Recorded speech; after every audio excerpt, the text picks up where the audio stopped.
श्री शमनूर शिव शंकरप्पा कर्नाटक के दावणगेरे संसदीय क्षेत्र से 12वीं लोकसभा के सदस्य रहे।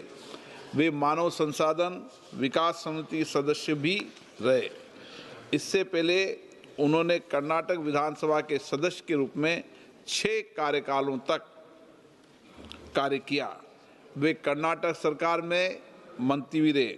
श्री शमनूर शिव शंकरप्पा का निधन 14 दिसंबर 2025 को बेंगलोर में 94 वर्ष की आयु में हुआ।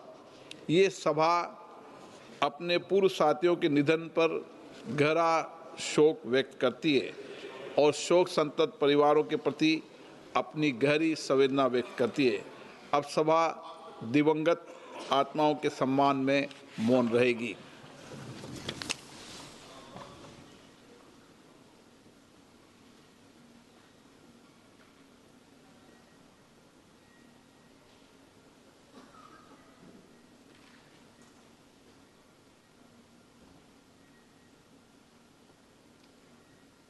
ओम शांति।